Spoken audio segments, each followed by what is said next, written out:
اور پاکستان چرچ کے رہنماؤں اور دیگر مسیحی رہنماؤں نے توہین مذہب کے قوانین کے نتیجے میں ہونے والے پرتشدد ناانصافی کی ایک بے مثال قومی میڈیا کی تصویر کشی کو نشر کرنے کے لیے اپنی جانوں کو خطرے میں ڈال کر ایک ٹی وی ڈرامے کے پروڈیوسرز اور کاسٹ کی تعریف کی۔ ہم ٹی وی کے ڈرامہ سیریز تن من نیلو نیل کے آخری ایپیسوڈ میں ایک پیشہ ور ڈانس ٹیم ایک شادی میں پرفارم کر رہی ہے جب ایک بڑی اسکرین پر ایک غیر متوقع ویڈیو میں ان میں سے ایک سونو نامی کردار سکھوں کے ایک معزز گھر میں رقص کرتے ہوئے دکھایا ہے۔ جلد ہی ایک مسلمان کامی نامی کردار جس نے ویڈیو کو چپکے سے دیکھا تھا اٹھ کھڑا ہوا اور ویڈیو میں سونو پر مسجد میں رقص کرنے کا جھوٹا الزام لگاتا ہے۔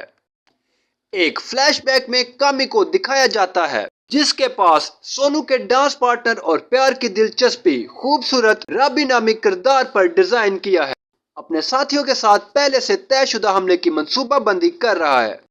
یہ پوچھے جانے پر کہ وہ یہ کیسے کہہ سکتے ہیں کہ سکھوں کا ایک گھر مقدس مقام ہے، کامی نامی کردار نے ان سے کہا جب تک وہ یہ سمجھتے ہیں کہ آیا یہ مذہبی مقام ہے، ہجوم اپنا کام کر چکا ہوگا۔ اس کے بعد ہونے والا حملہ ایک ایسی چیز ہے جو پاکستانیوں کے لیے ایک عام سی بات بن گئی ہے، لیکن ایسی چیز نہیں جسے وہ قومی سطح پر نشریات دیکھنے کے عادی ہیں۔ ایک پرہجوم انصاف کو اپنے ہاتھ میں لے لیتا ہے اور بغیر کسی مقدمے یا مناسب تدبر کے یہ سلسلہ فائنل کے آخری 10 منٹ میں ہوتا ہے۔ دوسری صورت میں زیادہ ہلکے پھلکے ڈرامے کی 15 فروری کی قسط جس سے ناظرین کو بیانیہ کے اچانک موڑ اور ایک حساس مسئلے کی تصویر کشی پر چونکا دیا جاتا ہے جو عام طور پر ممنوع ہوتا ہے۔ بہت سے لوگوں نے اس کے طاقتور پیغام اور موجودہ ڈیجیٹل دور میں مطابقت کے لیے المناک انجام کو سراہا، خاص طور پر اس بات پر غور کرتے ہوئے کہ سوشل میڈیا پر اس طرح کے معاملات کو کتنی بار غلط سمجھا جاتا ہے۔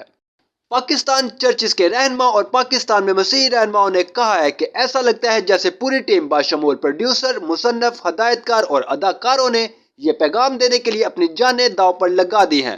کہ پاکستانیوں کے جنون کو روکنے کی ضرورت ہے، ایسا نہ ہو کہ مزید لوگ توہین مذہب کے جھوٹے الزامات کا شکار ہو جائیں۔ انہیں امید ہے کہ پاکستانی تن من نیلو نیل جیسے منصوبوں کی حمایت کریں گے کیونکہ وہ غیر حقیقی توقعات کو برقرار رکھنے کے بجائے حقیقی مسائل کو اجاگر کرتے ہیں۔